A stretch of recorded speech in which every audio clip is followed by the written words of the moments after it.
Kapag halimbawa, nakakasagot naman siya ng tanong, pero kapag ka tinanong mo, nasaan yung color blue na car?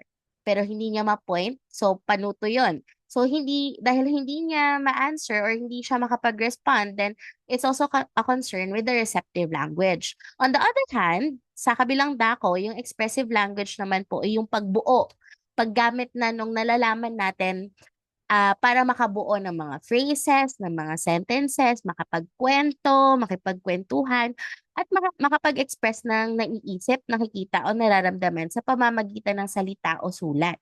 So pag sinabi po nating expressive language, hindi lang siya pagsasalita. Okay? Meron din po tayong mga senyas o gestures. So, di ba po, gumagamit tayo ng pointing o kaya yung facial expressions natin para makapag-express. So, that's already considered expressive language. So, may mga kids po tayo na hindi nila talaga gusto magsalita. Pero, prefer nila na gumamit ng halimbawa mga picture board para maituro yung gusto nilang ituro. And then meron din naman tayong mga estudyante na mas gusto nilang nagpo-point, nagge-gesture o kaya nag-hand leading. So lahat po yun ay considered na expressive language. Hindi po ibig sabihin na hindi sila nagsasalita ay wala na silang ine-express. Ayan. So, sa madaling salita po, ihahambing ko yung language sa tinapay, sa paggawa ng tinapay. So, yung receptive language, yun yung kanyang recipe, tsaka yung ingredients. And then yung expressive language, yun yung kinakalabasan ng tinapay, yung lasa, yung texture niya, yung lambot. So, for example po, yung bata ay hindi pa siya nakakapag-sentences. So, yun yung gusto nating tinapay, no? Gusto natin na makakapag-sentences siya. Yun yung kalidad ng communication skills na gusto natin. Pero kulang pa siya sa ingredients. Hindi pa siya nakakapag-phrases. Hindi pa siya nakakapag-combine ng dalawang salita. O kaya kulang pa hindi pa swak yung recipe niya. Hindi pa enough yung vocabulary na nalalaman niya. So, hindi tayo makakagawa ng tinapay na gusto natin na hindi pa kumpleto yung ingredients natin o hindi pa natin kabisado yung recipe natin. So, ganun din po when it comes to communication, no? Hindi natin mai-expect yung bata o kahit sino man, kahit tayong matatanda, hindi natin mai-expect ang tao na mailabas or maipakita yung bagay na hindi pa niya fully alam. So, ngayon, minsan po, pagka we're working with expressive language na gusto ko po makapag-sentences na siya, gusto ko po makapagsalita siya. Kalimitan, kaya minsan hindi din sila nakakapag-express is dahil kulang din talaga yung understanding pa nila. So most of the time po talaga, madalas, dito talaga tayo sa receptive nag-uumpisa. So titignan natin kung baka mamaya gusto natin na magkwento siya kung saan siya galing. Pero hindi pala niya alam yung word para i-describe yung kung nasaan siya galing. Pwedeng gusto natin siyang magkwento ng kung anong ginawa niya sa school. Pero pwedeng hindi pa pala niya alam yung word para ma-share niya or hindi niya alam yung word ng writing or hindi niya alam yung word na spelling. Pero nasa isip niya, alam niya kung ano yung sasagot, pero hindi niya alam yung word, yung vocabulary para ma-i-express na, "Mommy, nagsulat kami sa school kanina." So, hindi po talaga sila magkahiwalay. Talagang related po sila sa isa't isa. So, ngayon, yung SLP, yung Speech and Language Therapy, merong speech. So, ano yung speech?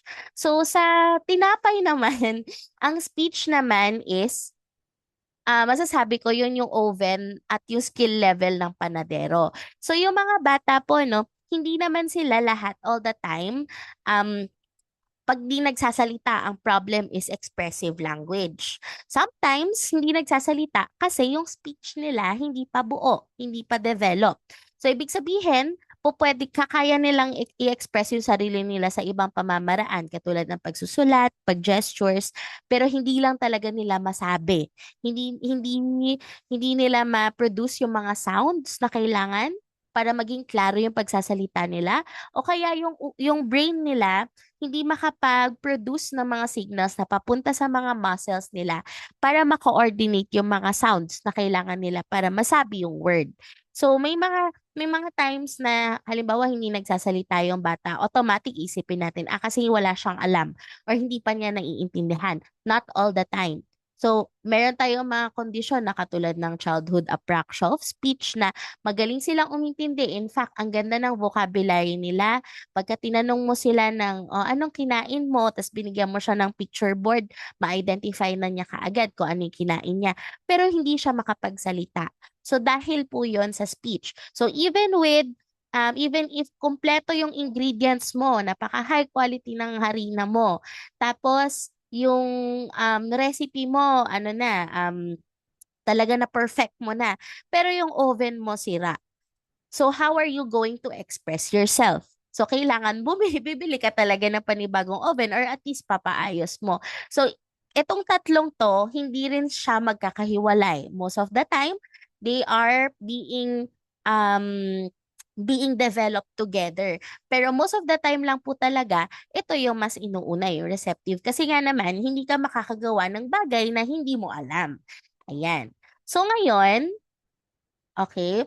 Ang first thing po na kailangan po talaga pagdating sa therapy ay yung pag-set up ng environment. So kahit napakaganda ng mga materials natin, kahit gaano kakumpleto, kahit gaano tayo kagaling mag-facilitate, hindi po talaga matutumbasan nun yung environment na maganda ang pagkaka-set up. Kasi I would say this is almost everything, yung environment ng bata.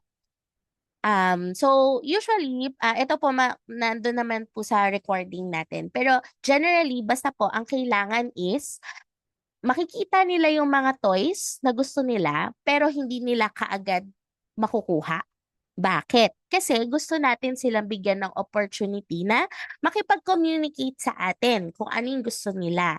And kailangan masiseize natin yung opportunity or makukuha natin yung moment na yon para makapagturo sa kanila. So madalas po may mga parents ako nakakausap na pag tinanong ko sila, "Mami, paano po ba siya nagre-request ng halimbawa, ano yung gusto niyang pagkain o kaya gusto niyang inumin?" O kaya ano yung toy na gusto niya. Ang sasabihin ng magulang sa akin is, hindi na siya nagsasabi, teacher, kasi marunong naman siya, alam na niya. So, siya na lang mag-isa yung kukuha.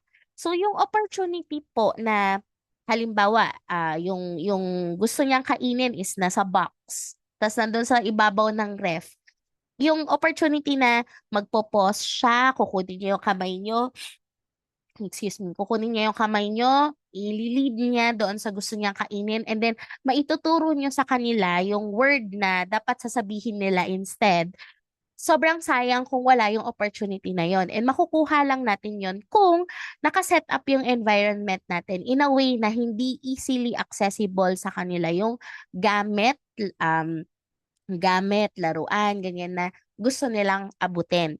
So, hindi naman po sa pinagkakait natin yung laruan o yung pagkain sa mga bata, ibig sabihin lang po, binibigyan lang natin sila ng opportunity na mag-slow down, na hindi makukuha nila kaagad. And makakapagturo pa tayo sa kanila ng bagong vocabulary. So, ito po yung mga 3 pointers. So, ilalagay niyo yung mga paboritong gamit o laruan sa lugar na nakikita ng bata pero hindi madaling maabot. O kaya, ilalagay niyo siya sa lalagyan na hindi niya kayang buksan mag-isa. So, halimbawa po kung meron na po kayong center na kung saan magfa-facilitate po kayo, likely ito po yung magagawa ninyo. Yung kailangan nasa loob siya ng box o kaya kukunin niyo po siya na naka-box. Ayan. Tapos kung halimbawa may table kayo, dadalhin niyo po sa table, and then kayo po yung may hawak ng box. Ngayon, habang for sure yung bata, gusto niya na mabuksan na. So, parang tatanggalin niya yung kamay niyo, ganyan. Doon niyo na po kukunin yung opportunity na tuturuan niyo siya. So, halimbawa, let's open the box. Po pwedeng inanak nyo pa yung box, kakatukin nyo, knock, knock, knock, knock, open the box. So, 5 seconds lang po yun ng waiting for the child. Pero yung kayo, nagmo-model na kayo ng open, buksan na natin, ayan na, buksan na natin yung toy. 5 times na niya narinig. So, ibig sabihin, 5 times na na-practice ng utak niya na, okay, pagka pala gusto ko magbukas ng something, pagka pala, ito palang ginagawa ni teacher na pagbukas, ang tawag pala doon is open. Ayan. Imagine kung nakuha lang niya basta doon sa cabinet, then wala na yung opportunity natin to practice the word open. Ayan. Tapos kapag po, let's say yung bata hindi siya mapaupo, ganyan, gusto lang niya mag-walk around, pero meron na kayong idea kung ano yung gusto niyang toy. Ganyan, alam niyo na kung saan siya pupunta. So, uupo kayo sa lapag, ipupwesto niyo po yung sarili niyo kung saan niyo siya inaasahan na tumingin or pumunta. Parang at least parang kayo na yung kayo na yung obstacle doon na bago niya makuha, edi andun kayo parang i-block siya and then mai-model sa kanya kung ano yung po pwede niyang sabihin. So, halimbawa, pupunta siya dun sa cabinet, kukuha siya ng toy, ng ball. Tapos, pupunta kayo doon, haharangin niyo siya slide. Oh, you want ball? Gusto mo ng ball? Okay, get natin yung ball. Tapos, kayo yung kukuha ng ball, then bibigyan niyo sa kanya. So, at least ma-practice lang po. Ayan. So, so far po, ano naman po ba? Nakakasunod naman po ba? Pa-react na lang po if yes. Okay, thank you po. Alright, sige. So if may mga tanong po kayo po, pwede po kayo mag-chat kaagad sa box o kaya kung medyo mabilis o medyo nahihirapan intindihin, okay lang po, chat lang po kayo. Okay, so ngayon, ang tanong ng bayan, paano kapag hindi pa marunong umupo ng matagal? O kaya hindi pa marunong sumunod? O kaya hindi ako pinapansin? Pwede pa ba siya mag-speech therapy? Sige, paki-chat po yes or no. At kung sa tingin nyo bakit, ganyan.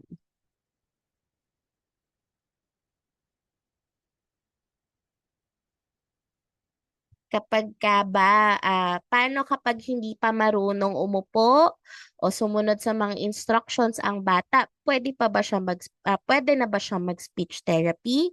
Yes or no po. Chat po kayo ng answer nyo. Okay. Okay. Alright. Kuha lang po ako ng okay. Alright. So, one, two, three, four.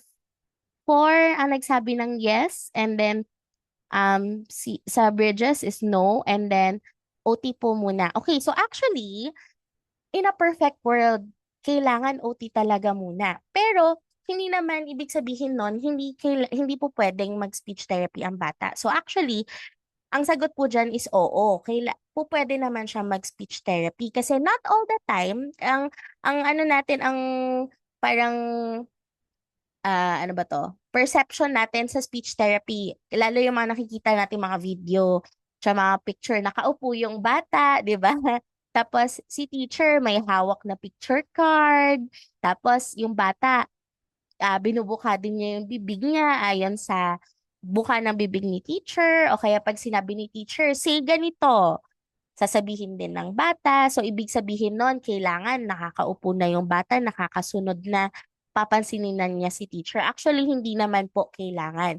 Kahit hindi tayo pinapansin ng bata po, pwede pa rin po tayo mag-therapy.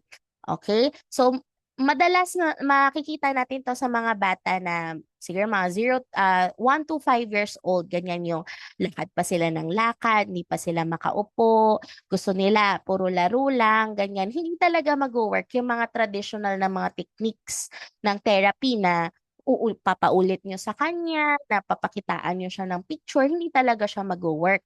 And unfortunately, since yun nga po may shortage din tayo ng OT, na-observe ko lang po, no, madalas sa mga bata natin ganon. Kahit na nasa school age na, marami po kayo ma-encounter na mga batang ganon na hindi pa talaga sila nakaka-sit down ng matagal. So, hindi po ibig sabihin nun na hindi na sila makakapag-therapy. Pero, iba po yung strategy or yung atake natin sa kanila.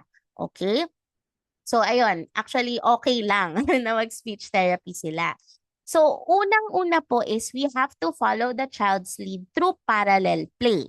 Okay? So, again, hindi po kailangan na katulad ng mga usual na nakikita nating video na si teacher yung nag-lead ng session, nagfo-follow si baby. Kailangan po tayo yung susunod sa kanila. Kung gusto nilang tumalon, tatalon tayo. Kung gusto nilang gumapang, gagapang tayo. Kung gusto nilang pumunta sa ball pool, pupunta tayo sa ball pool. Kung gusto nilang magpupukpok ng kung ano-ano sa table, gagayahin natin sila, magpupukpok tayo. Kasi we have to show them na we are interested in them. So, paano sila magkakaroon ng interes sa atin kung hindi tayo interesado sa ginagawa nila? Kailangan tayo yung papasok sa mundo nila. And we have to do that. We can do that through what we call parallel play. So, pag sinabi nating parallel, di ba po sa math, ganyan, parang yan ang parallel lines. Magkatabi, pero hindi nagmi-meet. Ganyan, magkatabi sila. So, parang ganun din po. 'Di ba, mas sanay kasi tayo na pagka nakikipaglaro sa bata, parang tinuturuan natin sila kung paano maglaro. Kunwari, yung car, ganyan, pinupukpok lang nila sa lamesa. Tapos tayo, parang mag-jump in na, uy, hindi ganyan, ganito, oh. Tapos ipupush natin yung car, ganito ang car.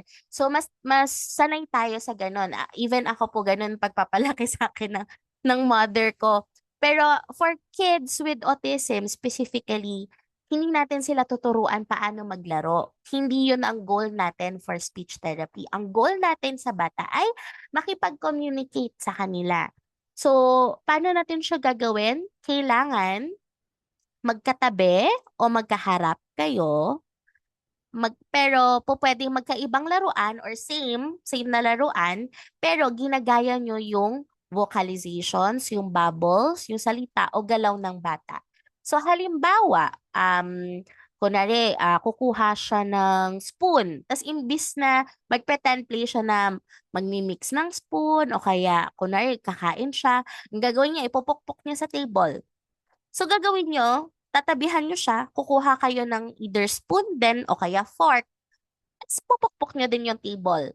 So as simple as that, it's already speech therapy kasi isa po yun sa mga foundational skills ng bata, pag-imitate ng skills. So pag-imitate ng gross motor skills. So kapag ini-imitate natin sila, tinuturuan natin sila na kapag ka pala nag-i-imitate sa'yo or ginagaya ka ng kalaro mo, ibig sabihin nun, gusto kanya makalaro, gusto kanya makausap, meron siyang gustong sabihin sa'yo. So even if hindi nila tayo pinapansin, gagayahin natin sila. Hindi kailangan na nakatingin sila sa atin, hindi natin sila kailangan tawagin na, uy, look oh, ganyan. Hindi po kailangan ganon. Basta kailangan natin silang gayahin, tatabihan natin sila or magkaharap, and then we wait for them to show any form of interest. Basta gagayahin natin sila. So, kunwari magsasabi sila ng, ganun sila, gagayahin natin, gaganon din tayo kahit para sa atin walang saysay. Pero maybe for them, it could be everything na ginagaya natin sila. Ayan. So another example is, dito po sa picture, ano ba yun? Ayan. So halimbawa, ito, magkalaro sila. Pero, same yung toy na ginagamit nila pero magkaibang pieces. So si Mommy, ito, nakafocus lang siya dun sa ginagawa niya. Magkatabi sila pero hindi niya pinapakialaman yung ginagawa ni Baby. So habang naglalaro sila, hindi kailangan na, ito din build ka din ng ganito. Hindi po kailangan ganon. So po pwedeng pag-uusapan niyo po yung ginagawa ng bata o kaya kung paano or kaya gagayahin niyo kung paano niya nilalaro yung toy. So hindi natin siya pipiliin or hindi natin babaguhin kung paano niya gustong laruin yung toy.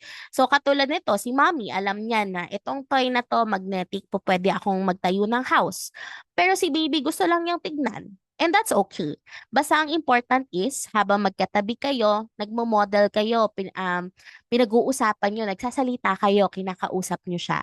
Hindi kailangan, again po, I have to stress it, hindi kailangan perfect ang play para makapag-therapy. Ang goal natin is makapag-connect dun sa bata. Ayan. Okay. So, number one rule in setting up the environment, you have to do parallel play. Okay? Parallel play means magkatabi kayo o magkaharap. Pwedeng same toy, pwedeng hindi, pero hindi kayo nagpapakialamanan. Okay.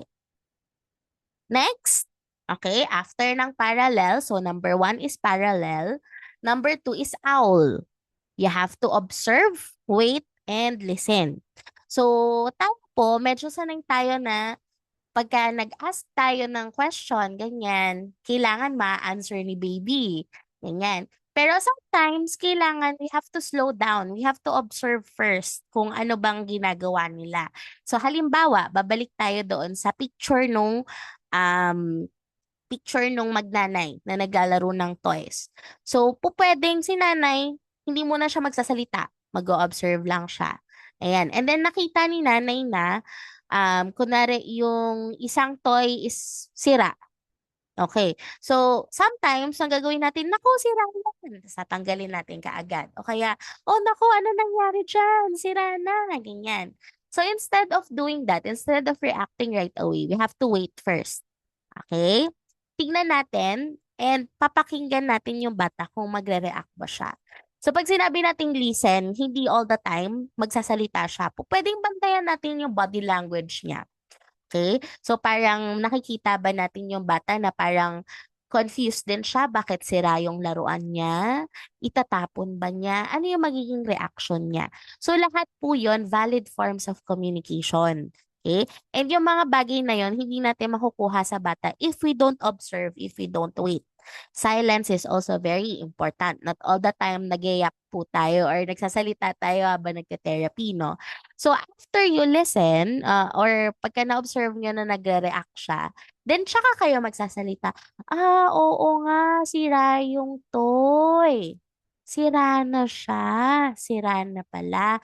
Okay, give mo na lang kay mommy o kaya put natin dito sa loob ng box.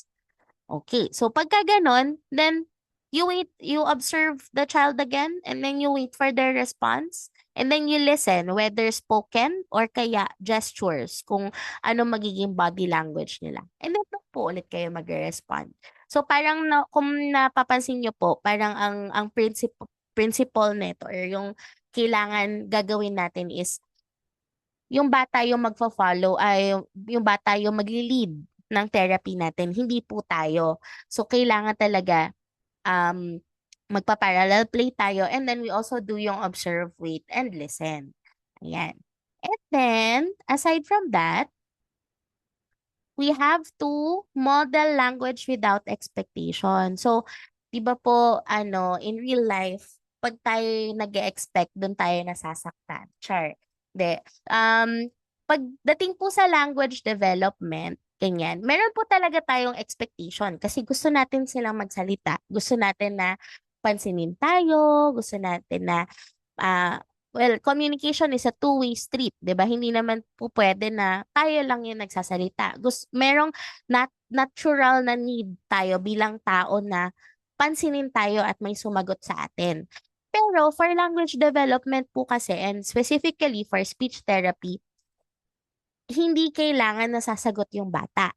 Kailangan, okay lang na hindi bumalik sa atin. Ang mahalaga, we did our best by modeling without expectation. So, kailangan simple, unang-una, simple, malinaw, at uulitin 3 times. Sa halimbawa, yung bata gusto niya ng apple. So, na-set up na natin yung environment. Naitabi na natin yung mga gusto niyang food or toys. Tapos, nakikipag-parallel play tayo sa kanya. And then we did yung observe, wait, and listen.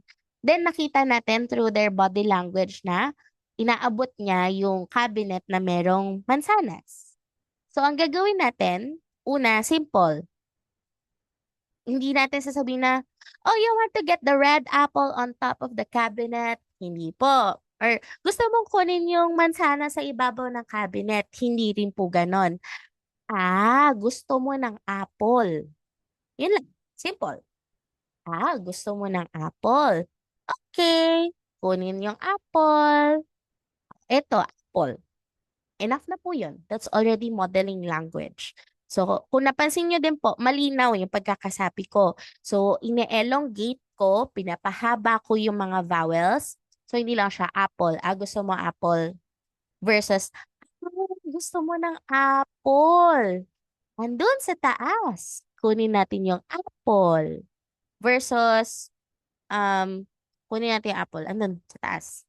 Diba po? So, mas malinaw yung pagka ine-elongate natin o pinapahaba natin yung vowels. So, again, simple at malinaw. Tapos, uulitin natin siya 3 times. Okay. Gusto mo ng apple. Okay. Kunin natin yung apple. O, ito, apple. Bago natin ibigay sa kanya. So, imagine, gaya po nung sinabi ko doon sa video, yung bata, kailangan daw, lahat ng bata, kailangan daw marinig, makita, or ma-experience yung bagay 400 times bago masabi na, okay, mastered na niya tong bagay na to. So, pero for kids with autism, kailangan more than that, higher than that yung number mo. And if lahat ng sinasabi natin, uulitin natin 3 times within that interaction, then mas mabilis natin na maituturo sa kanila kasi maririnig nila multiple times habang naghihintay nung apple. Syempre for sure nakikinig yan sila. 3 times na nilang narinig yung apple. Hindi niya na kailangan ulit-ulitin or ipaulit sa kanya. Kailangan tayo po yung uulit. So, kailangan ba bago natin bigay sa kanya yung apple, sasabihin muna niya yung word na apple? Hindi po. Basta kailangan mamodel lang muna niya yung apple. Okay? So, this is especially for kids na talagang malimit pa talaga magsalita. Pero kung kaya naman nila magsalita, po pwede nyo naman silang bigyan ng opportunity na i-repeat. Pero kung ayaw talaga nila, okay lang. Hindi natin sila kailangan pilitin. Okay? So, ang ano po talaga dito is, pagka magtuturo tayo for speech therapy, hindi natin goal na maging compliant yung bata or hindi natin goal na sumunod yung bata. Kasi hindi naman for speech therapy po, hindi naman natin goal na maging masunurin yung bata. Tama? Ang goal natin for speech therapy is, again, makipag-connect doon sa bata. Malaman natin kung ano bang iniisip niya. Maging friends tayo with the kid and then be able to na mabigyan natin siya ng opportunity na sabihin kung ano yung gusto niya sabihin. Hindi yung tayo yung nagbibigay ng meaning para sa kanila. Okay? So, yung compliance, ganyan, yung pagiging behave, i-leave na lang natin yun kay OT tsaka kay ABA. For SLP, okay lang na hindi pa nila alam kung ano yung dapat gawin, na hindi pa sila fully behaved. Okay lang. Hindi natin goal na maging super behave sila. Okay. So, another example is, ayan, yung apple na nga. Ayun. So, imbis na, ito, apple. Ganyan. Yung, more apple. Gusto mo pa ng apple? Okay, sige, more apple. Tapos bigay sa bata. So, that would be already enough na masabi natin na, okay, tinuturuan natin siya kung paanong magsalita. Okay. So, yun po yung first part ng ating um, facilitator training. So, so far po ba may mga tanong po ba kayo or mga clarifications before po tayo mag-move on dun sa ano natin, sa medyo heavy na na part. Type 1 po sa chat kung wala na pong questions. At kung ready na po kayo sa medyo heavy na part. Yes, Teacher Kat, may question po kayo? Good evening po. Teach, Ay tatanong po. ko lang kasi Yes 'di po. ba syempre paano namin as a facilitator or aatakihin yung kung paano kami gagawa ng program for speech doon sa bata or doon sa client. Meron po kasi 'di ba na tinatawag na Gestalt language development and Yes. analytical language development. Opo. So, based po sa assessment, doon po namin malalaman kung ano po yung parang gagawin namin or program. Kasi di ba makikita po namin kung ang bata ay gestalt or analytical. Yes po, Ang tama question po. ko lang po, Teach, meron medyo nalalabuan po kasi ako or hindi ko pa masyadong malalim pasensya na doon sa anak ko. Yung malalim na pagkaunawa po doon sa gestalt and analytical. Kasi Mm. eto po, yung awesome kids ko po, Opo. medyo may mga words na po siya. Okay Like, po. go away or no, ganun po. Ah, Alam ko po na naiintindihan niya yung words na sinabi niya. Kasi yes. nasasabi niya yon, halimbawa, nagpo-watch siya, tapos Opo. kukulitin namin siya. Yes. Sinasabi niya na, go away, go away. Hindi ko po siya Opo. ma-identify kung gestalt siya or analytical. Kasi minsan naman po, may mga instances na hindi naman na po niya ma-address yung sinasabi ko. Halimbawa po, inutusan ko siya, get diaper. Hindi Okay naman po. po niya alam, although sumunod siya, kumuha siya dun sa lugar na kasi magkakasama po yung short niya, yung dress niya, yung diaper niya. Although sabi, get diaper, kinukuha niya yung short, pero alam niya po yung diaper. Yes po. Kasi Opo. pag tinanong ko sa kanya, oh, what is it? Diaper, gaganon. So, ibig sabihin, alam niya yung diaper. Pero pagka po inutusan ko siya na, get diaper, Mhm. yun po, parang hindi naman niya alam. Kaya ka po, hindi ko po ma-identify kung siya po ay gestalt or analytical para po makapag-umpisa ako ng program sa kanya. Opo. Thank you po for your inquiry, mommy. So, actually po, when we say Gestalt language processor, no, ang ibig sabihin po noon is they learn language differently. So, ibig sabihin po, di ba tayo, nagsa-start tayo na ma-develop ng language na mag-upisa tayo sa words. And then, yung word plus word equals phrases. And then, word plus word equals sentences. So, ganun po tayo nagsa-start. So, usually, for kids na meron na Gestalt language processor, nagsa-start sila ng buong sentences kaagad. And then, parang the more na they learn about the language, paiksi ng paiksi yung na-understand nila. So, po pwede po na, halimbawa, yung go away, ganyan. Po pwedeng, also po pala, pagka sinabi natin Gestalt, usually they do what we call delayed echolalia. Ibig sabihin, yung echolalia, kung I'm sure aware po kayo doon, is yung nagre-repeat sila, no? Pero for Gestalt, most likely delayed. Ibig sabihin, hindi siya immediately nire-repeat. Po pwedeng galing sa family member, galing sa kausap, galing sa mga TV show, galing sa mga movies, sa mga kanta, or kaya sa mga nababasa. So po pwede po na yung go away, nagaganon siya. Po pwedeng may napanood siya, or may nabasa siya, or may nakita siya na habang nagbabawas, ang sinasabi is go away. So nakatouch din niya na kapag nagbabawas siya, ang language na gagamitin niya is go away. Kasi it reflects kung ano yung nafe-feel niya at the moment or kung ano yung na-experience niya at the moment.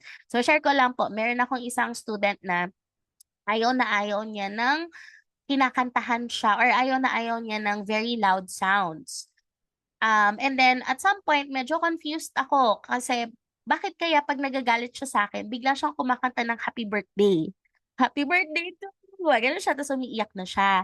Yun pala kasi sa school nila, merong nag-birthday, tas kumanta ng happy birthday to you, tas na-attach niya yung feeling niya na naiinis siya doon sa sound, doon sa naririnig niya at the moment.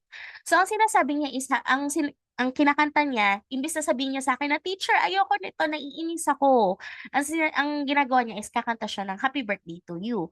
So, hindi ibig sabihin na alam niya yung word na happy birthday to you. Hindi niya alam yung word na happy, hindi niya alam yung word na birthday, yung to or yung you. Pero yun kasi yung sentence na na-attach niya sa experience ng pagiging naiinis siya.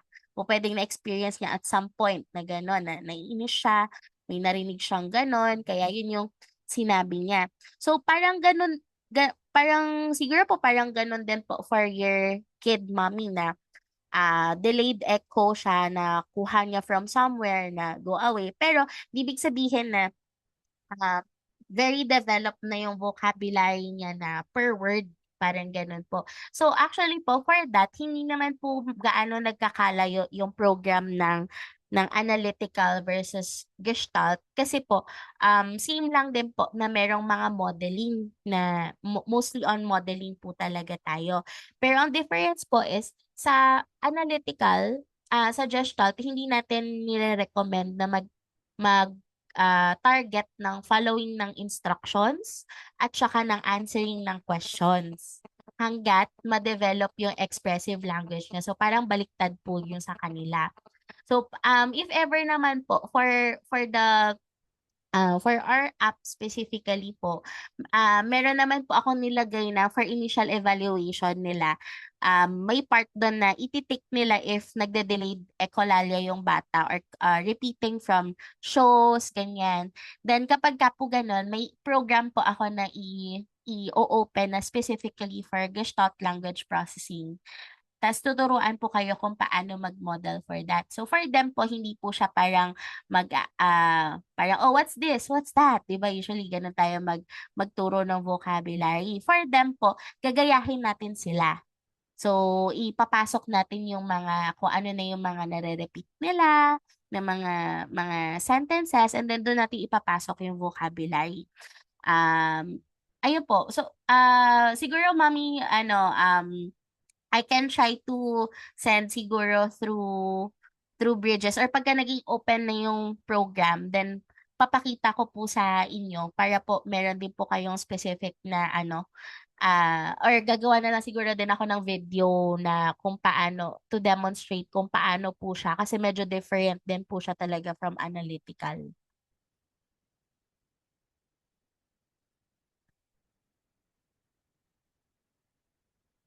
Ah, yung si baby, pag ask ko siya, want more, no more monkey on the bed. Yes, you're right, mommy. So parang po pwedeng she means na no, ayoko na.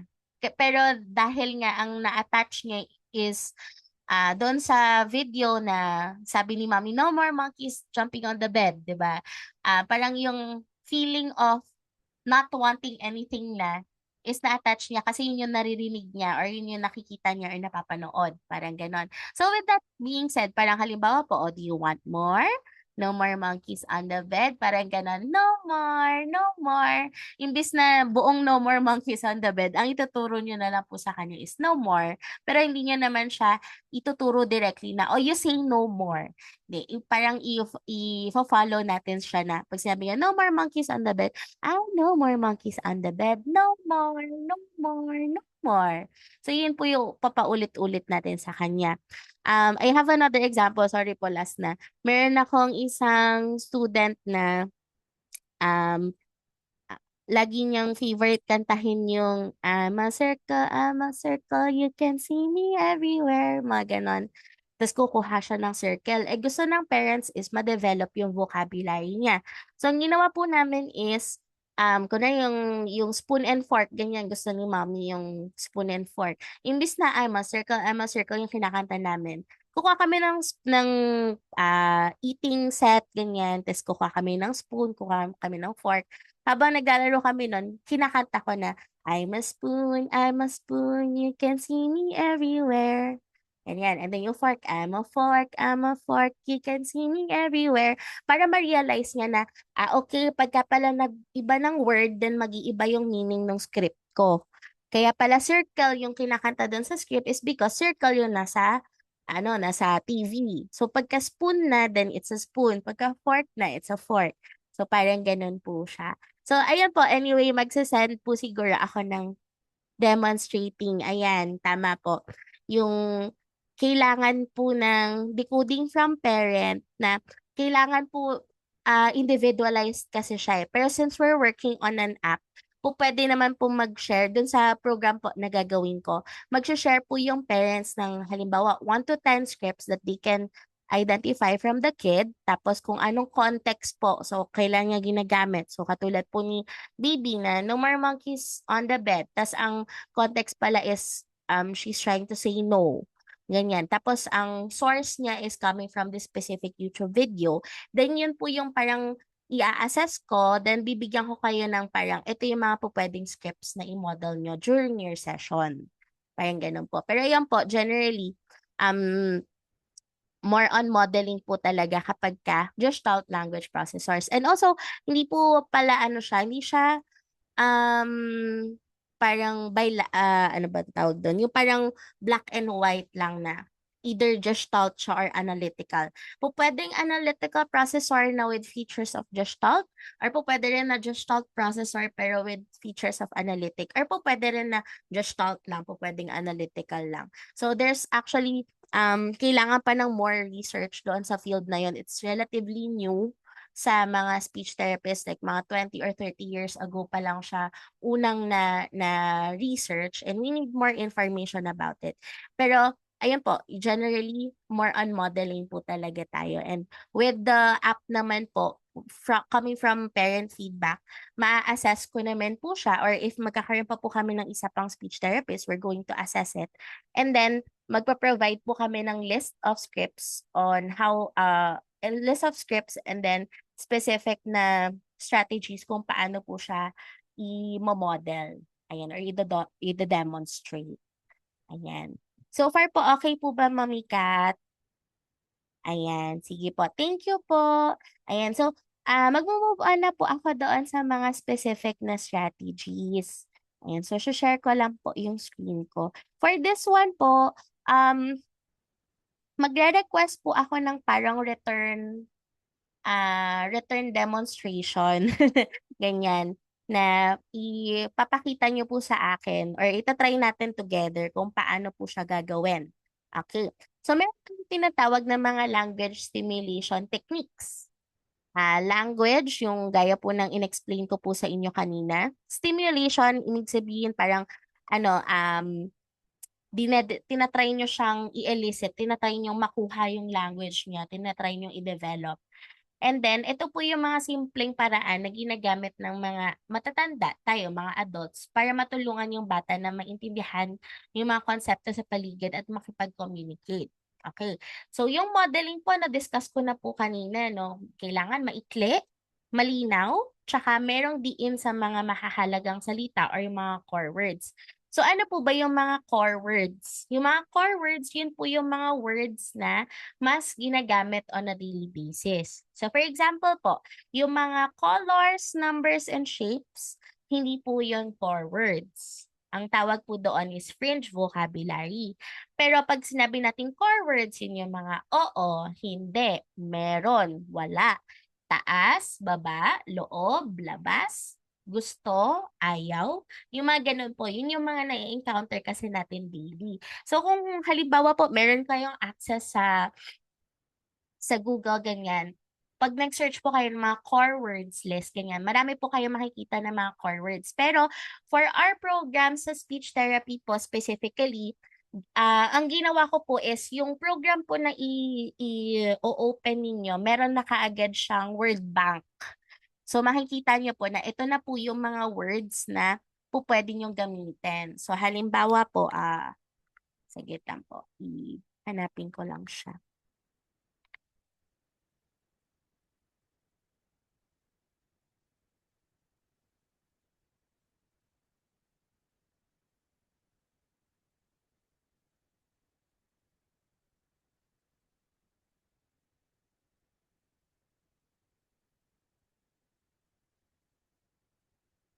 Ayan po. So for example, ito po, this is a program for uh, answering ng what questions. Halimbawa lang po ito, hindi pa po ito yung final. So halimbawa po, this is for the first session, and then ang target natin is yung mga, matuto siya ng mga vocabulary o mga words na gagamitin during mealtime.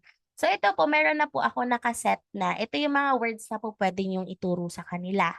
Ayan. So, meron ng mga nouns, meron ding mga verbs, katulad ng eat, drink, ganyan, kain, inom, bukas. So, hindi nyo na po kailangan masyadong mag-isip ng ano pa ba yung gagamitin nyo ng mga words or ano yung mga imo-model nyo ng mga words. And then, meron din po akong ginawa na AEC board. So, ito po, ipiprint out siya or it will be made available po doon sa magiging center. Tapos habang nagmo-model kayo, ganyan po pwedeng tinuturo nyo sa kanya. Sa halimbawa, oh, this is a spoon, spoon, eat, yum, yum, yum, yum, parang ganyan. So, para po meron din siyang visuals aside from the modeling. So, anyway, kailangan din po, bukod dun sa core words, no, kailangan simple lang siya. Ideally, hindi maglalaro ay hindi magtatanong. Pero kung hindi talaga maiwasan, instead of, halimbawa ito, sabihin mo sa akin paano mo nilalaro yung laruan na dala mo galing sa bahay. So, mahaba siya. Pero if we want to model, wow, ang ganda ng laruan. Tingin si teacher. And so already, it's much shorter. And then, um, hindi ganun kakomplikado yung language na minomodel natin sa kanila. Okay, so yun po yung modeling. Maiksi lang, malinaw, at saka kung nagtuturo tayo ng vocabulary, repeat it 3 times. Ayan. And then, meron tayong tinatawag na self-talk at parallel talk. So pag sinabi nating self-talk, sinasabi natin kung anong ginagawa natin. Pagka naman parallel talk, sinasabi natin yung ginagawa ng bata. So halimbawa po, doon sa picture kanina na naglalaro yung magnanay, balikan natin siya.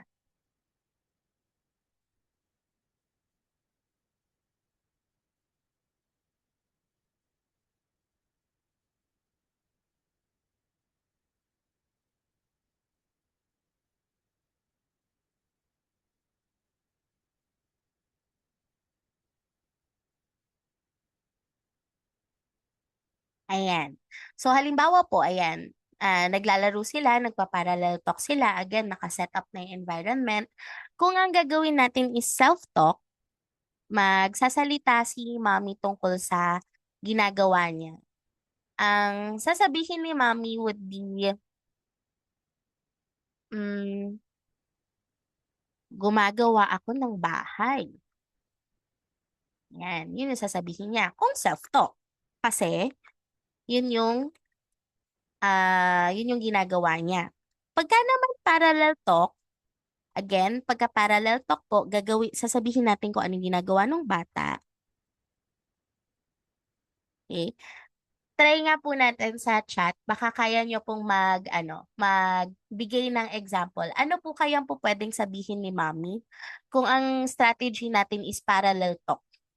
Yung i-discuss natin yung ano yung sinasabi ng bata.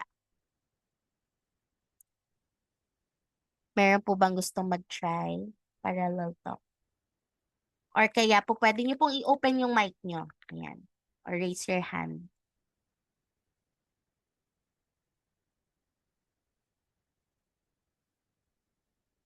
Wala pong gusto mag-try. Okay, I'll give an example. So po pwedeng sabihin ni mommy is, ayaw mag-ano. Yan. So po pwedeng sabihin ni mommy is, wow, that's red. O kaya, wow, you have 2 squares. Yan. Wow, they look nice. They're so shiny. Ganyan. Yan. So, kung ano kaya yung ginagawa ng bata, which is in this case, tinitignan lang niya yung square, yung 2 squares, ganyan. You talk about what the child is doing or kaya ano kaya yung nasa isip ng bata. So, wow, that's red. Wow, dalawang square. O kaya, wow, ang ganda, ang shiny. So, po pwedeng move ng bata para nagre-reflect yung light. Po pwede rin na yung other kids, di ba, ang ginagawa nila, sinaspin nila, iniikot-ikot nila. Oh, you can say, wow, you're spinning the tiles, ganyan. If English, ganyan. Pagka naman Tagalog, ikot, ikot. Yan. So, basta i-explain natin or i-share natin kung ano yung ginagawa niya. Para tayong Kuya Kim, ganyan. Parang documentary, tas dinidiscuss lang natin kung ano yung ginagawa niya. Check ko lang po. From Miss Donna Joy Canta, doing clay of animals while molding. Okay, so bigyan natin ng example. Kunwari yung nagmo-mold ng animals. Ayan. So, kunwari, ang activity is animals. Pagka, kunwari si Mami gumagawa siya ng animals. Oh, gumagawa ako ng dog. Ganyan. Ito yung mata. Ito yung ilong. Ito yung buntot. Yan. That's self-talk. Gumagawa ako ng dog. Ito yung mata, ito yung ilong, ito yung buntot, mahaba yung buntot. Ganyan, that's already self-talk. Pero kapag ka parallel talk, po pwedeng, wow, you're making a dog. Kunwari yung baby yung gumagawa ng dog. O kaya, let's say, gumagawa siya ng circle. Gumagawa ka ng circle. O kaya, kunwari, sinusquish niya lang yung dough. Wala siyang ibang ginagawa. Sinusquish lang niya. Inaano niya, ano bang tawag doon? Parang pinipisil-pisil niya. We can say, squish, squish, squish. O kaya, pisil, pisil, pisil. Yan. So, basta, dinidiscuss natin kung ano yung ginagawa ng bata. Okay. Another example, kunwari, while cooking, add tayo ng title. Kunwari, cooking. Ayan. So, kunwari, meron kayong cooking set, tas hindi ka pinapansin ng bata. Okay?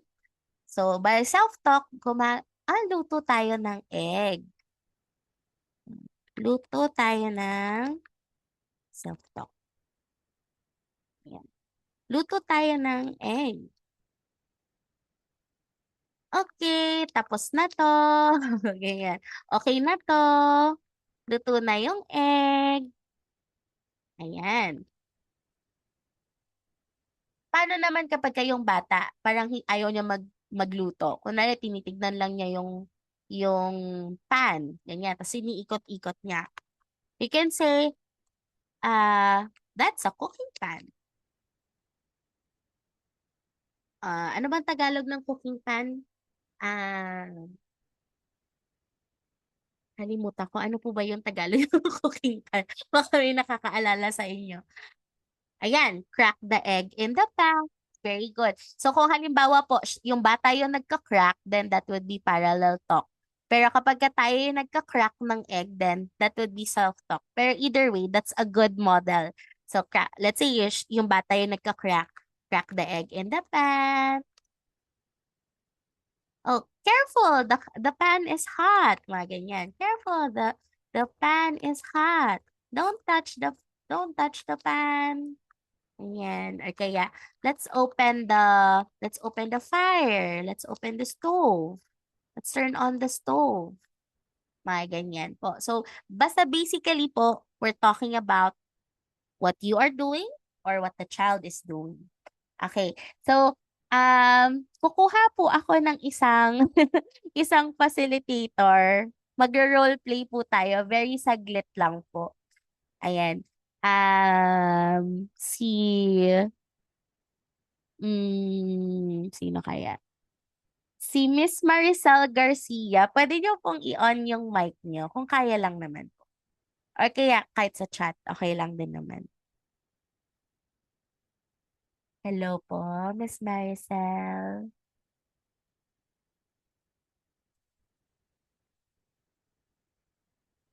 Wala po yata si Miss Maricel or baka hindi po ako narinig. Ayan, si Miss Maricel. Okay, sa chat na lang po ba? Okay, sige.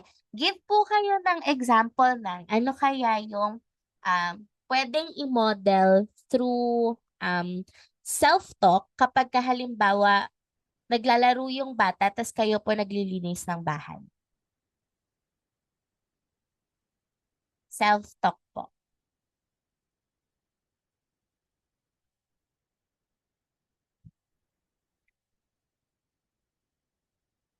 Ay, naka-share screen pa rin pala.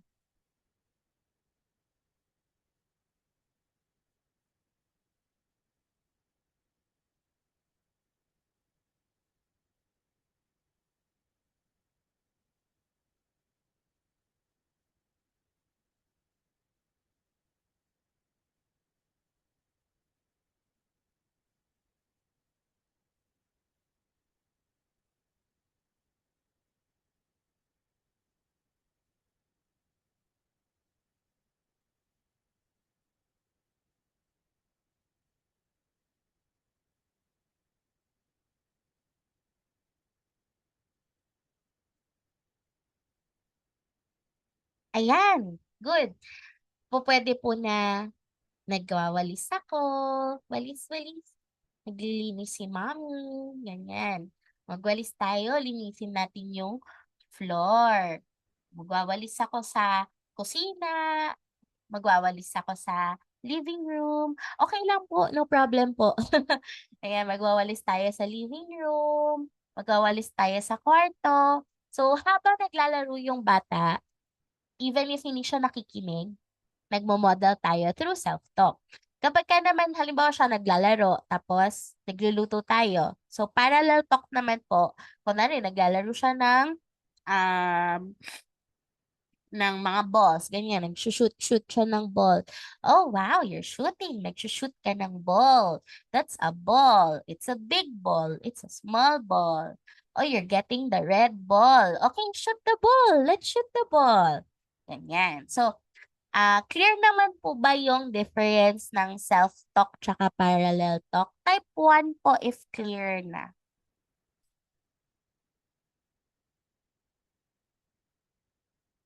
Ayan. How about po for the others? Ayan. Wait na lang po ako ng isa pa po na mag-one. Pero kung may questions po, mag-react lang po kayo. Ayan. Okay. Sige po. So if may questions pa po later, okay lang po. Mag-raise lang po kayo ng hand or mag-chat lang po kayo. Okay. So next po, after self-talk and parallel talk, meron tayong tinatawag na sabotage at expansion. So pag sinabi po natin na sabotage, sabotahe, ganyan, sadyang gagawa tayo ng mali o kaya kakaibang sitwasyon para mahikayat yung bata na mag-initiate or mag-react. Yan. So halimbawa po, nandun tayo sa, kunwari tinuturuan natin siya ng vocabulary for um, toothbrush. Ganyan. O mag-toothbrush tayo. Tapos maglalagay kayo ng shampoo dun sa toothbrush imbes na toothpaste. Tapos hihintayin niyo yung reaction niya. Okay? So pagka yung usual po kasi na routine natin, 'di ba? Gaya ng na-share ko sa inyo kanina. Usually independent na sila, alam na nila. Pero wala kasing opportunities for practice. So kapag ka nag-sabotage tayo, na gagawa tayo ng mali talaga, um, pag nag-react siya, oo, sorry, hindi pala dapat shampoo, dapat paste. Okay, lagay tayo ng toothpaste para maituro natin yung word na toothpaste. Diba? Imbis na shampoo. Okay, what else? Kunwari, nagtuturo tayo ng words for dressing. So, yung pangalan ng medyas, ng sapatos, ng t-shirt, ng shorts, ganyan. Okay, magsuot ka na ng medyas. Suotin natin yung medyas. Tapos, yung medyas, imbis na medyas yung isusuot nyo sa paa niya, isusuot nyo yung sapatos. Okay, isusuot nyo yung um, hat. Ganyan. So, anything na mali. Tapos, wait for the child's reaction. Pag nag-react siya, then, oo, hindi pala to socks, hindi pala to medyas. Anong kailangan natin? Medyas. Nasaan yung medyas? Then papaturo niyo sa kanya yung medyas or papakuha niyo sa kanya. So that's already an opportunity to practice na the vocabulary for medyas. Ganyan. So ayun po yung sabotage. Doon sa specific na, kunwari cooking, ganyan. Sabotage. Kunwari, yung pan, ilalagay niyo yung food sa, ano ba? Ilalagay niyo yung food sa ilalim ng pan. Ganyan. Tapos kunwari ang target natin is, matutunan niya yung ibabaw tsaka ilalim. Ganyan. So, gusto natin i-practice yung word na ilalim. Ganyan. Hindi. Ibabaw muna. Ibabaw. Yan. So, ilalagay natin yung egg sa ilalim. Tapos kapag ka nag-react siya, oh no, nailagay ko sa ilalim. Dapat pala sa ibabaw. Ilalagay natin yung egg sa ibabaw. Saan natin ilalagay yung egg? sa ibabaw. Tama ka. Ayan. So parang ganun po, no? Imbis na parang direct instruction siya na ilalagay mo yung egg sa ibabaw. O saan mo ilalagay? Sa ibabaw. Medyo mas may dikit sa kanila yung vocabulary or yung tinuturo natin sa kanila pagka may element ng sabotage. Dali lang naman po yung sabotage. And then, last po is expansion. So actually, madami pa po tayo talaga mga language stimulation technique. Pero ito po kasi yung mga pinaka nagagamit kahit walang, pinaka nagagamit tsaka madaling gawin sa bahay. Okay? So dito po, yung expansion o pagpapalawak, doon na yung dadagdagan natin yung sinasabi ng bata para mas maging kompleto at tama yung pangungusap. So kung mapapansin niyo po, yung modeling, yung self-talk, tsaka parallel talk, mostly for ano siya, for receptive language or pagtuturo ng mga vocabulary and concepts. So pagtuturo niyo sa kanya yung mga words na hindi pa nila alam or yung mga words na hindi pa nila nasasabi, most of the time, ito yung pwede niyong gamitin. So, wag po kayo mag-alala. Pag nakuha niyo naman po yung program, meron din po doon mga specific na mga strategies na gagamitin ninyo. So, hindi niyo naman na po kailangan na ano kayang strategy yung gagamitin ko. Nakalagay naman na din po doon kaagad kung ano po yung pwede niyong gamitin tsaka kung paano niyo po siya sasabihin. So, halimbawa po, ganyan, yung for pretend play, ito po yung mga po pwede niyong i-model. Yan, makikita niyo po siya doon sa session. So, hindi niyo na po kailangan masyadong mag-isip ng ano pa ba yung imo-model niyo sa kanila. Ayan. And then, yung sabotage naman po, usually this is for when you want the child to respond. Yan. So, ito po yung tatlo, po pwedeng hindi sila mag-respond. So, more on the understanding. Pero, itong sabotage, to get them to respond talaga. And then, yung expansion naman po is to correct kung ano yung sinasabi nila. So, mostly, this is for grammar or kaya kung gusto natin medyo mas hahaba yung mga sinasabi nila instead na one word lang, magiging full sentences, ganyan. So, ito po, for example, sasabihin niya, soap, soap, soap, soap. Usually, ganyan sila. Soap, soap. Yes, let's put some soap. Ganyan. So, usually po tayo, di ba, as parents, I'm also a parent myself, we want na, you say ganito. You say, Mommy, let's put soap. Di ba, usually ganyan tayo. O, isa pa, Mommy, let's put soap. O kaya kung during facilitation po, no, so, for sure na-encounter nyo na to. Yung, you say it first, I want soap. Diba? Usually, ganyan tayo mag-practice. So, instead of asking the child to do that and then repeating it, tayo yung mag-expand for them. Okay? So, sasabihin natin, yes, let's put soap. Want soap. Want some more soap. Hindi natin kailangan na sila yung magre-repeat. Tayo muna yung magmo-model for them. And then, kapag nag-repeat sila, then that's good. Pero kapag hindi sila nag-repeat, okay lang. Tayo yung magre-repeat para sa kanila. Ayan. Um, Another example, kunwari ito, ayaw car. Sabihin ni baby, ayaw car? No, ayaw car. Gaganon siya. Sa, usually, yung mga parents sasabihin nila, hindi ganon. Sasabihin mo ganito, ayaw ko ng car. Diba? Usually ganon. Pero instead of providing the negative feedback pa na hindi ganon, sabihin mo ganito, immediately after the child says, ayaw car, uulitin natin na kompleto na, ayaw ko ng car? Ano kayang pwedeng laruin? Ayaw ko ng car. Yan. So, medyo mas tatatak sa kanila kapag immediately after, nanggagaling sa ating kaagad yung pagpapalawak ng kung ano yung sinabi nila. Ayan. So, for example po, ang target natin is makapag two words siya. Tapos, kunwari, ang nilalaro natin is cooking set. Ulit, ganyan, cooking set. Tapos, sasabihin niya, carrot, gaganon siya. Egg, ilalabel niya lahat ng nakikita niya. Then, instead of sasabihin niyo sa kanya na, oh, you see, this is an egg. Ganyan. You can say, it's an egg. Tapos pag sinabi niya, carrot, it's a carrot. Tapos kunwari, sasabihin niya, hotdog. Tapos mag-acting siya na kakainin niya yung hotdog. Sasabihin niyo, let's eat hotdog. Eat hotdog. Eat hotdog.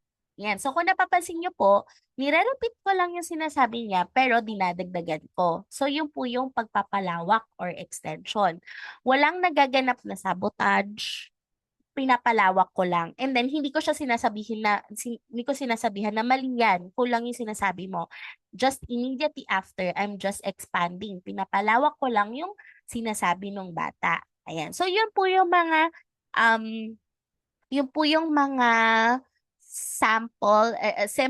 simplest language stimulation techniques na I think pinakamagagamit nyo during your facilitation strategies. During your facilitation sessions. Ayan. So far po, pwede nyo po bang i-chat kung ano po yung language stimulation strategy na tingin nyo po pinakamahirap?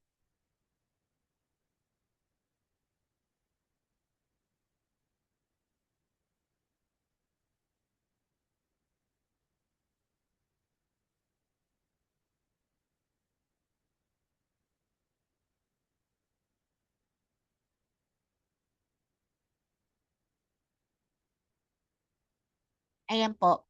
Paki-chat po sa ating chat box. Ano po yung tingin nyo pinakamahirap na strategy? Yung modeling, yung self-talk, yung parallel talk, yung sabotage, or yung expansion? Yung sabotage, okay? Yes, it can be difficult din talaga, Teacher Kat, Mommy Kat, kasi kailangan iisipin mo pa, paano ko kaya to isa-sabotage, di ba? Hindi siya ganun kaano. Self-talk and parallel talk, yes. Okay, it can also be difficult. Kahit ako po nung intern ako, yun doon talaga ako nahihirapan kasi parang for you to be able to do self-talk and parallel talk, kailangan madaldal ka para makapag self-talk and parallel talk. Sabotage based on your experience sa Sun.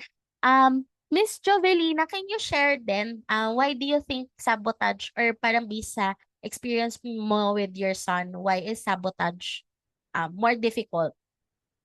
Pwede nyo rin po i-type bakit sa tingin nyo yun yung pinakamahirap.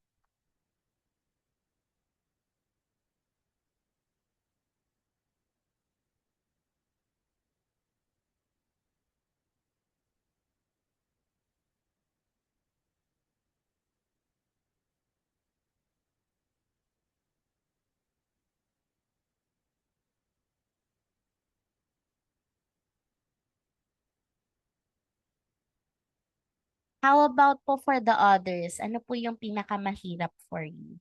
Or hindi nyo pa masyadong gamay?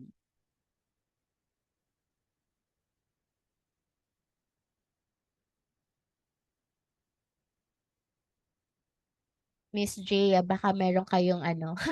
O, meron din po kayong input, Miss Rio. Yan.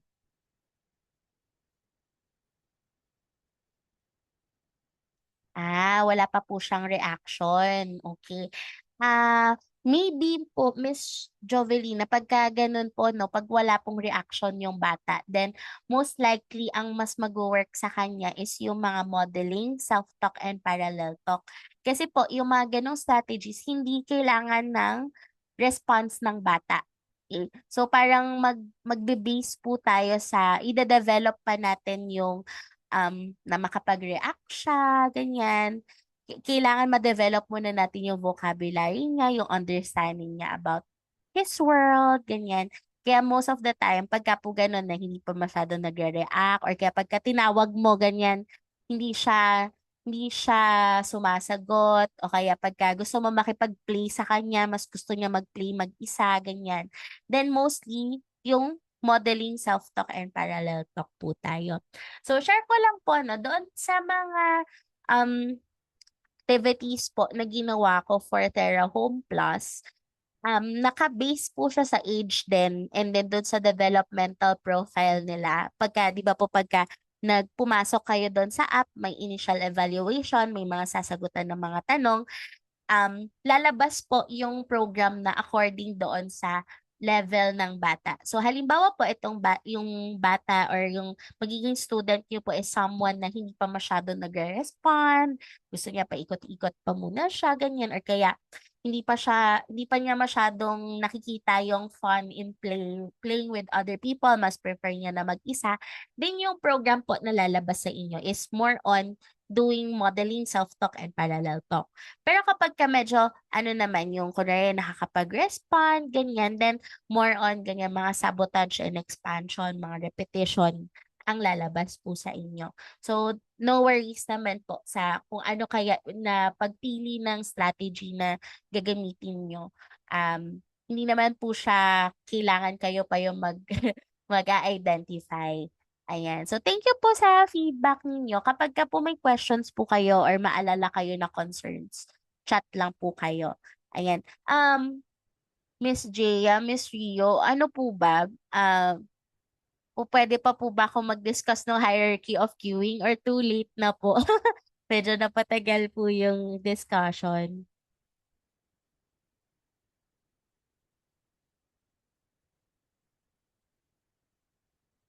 Hello po. Hi, Miss Jaya.